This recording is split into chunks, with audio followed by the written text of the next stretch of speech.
संग नहीं चल रहा है।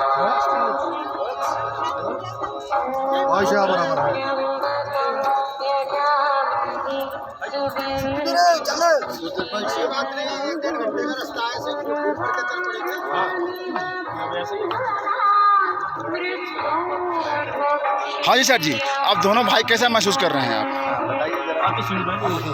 अति सुंदर तो नहीं, अगली साल प्रोग्राम बना रहे हैं बच्चों के साथ आने के लिए। बहुत अद्भुत नज़ारे आपके।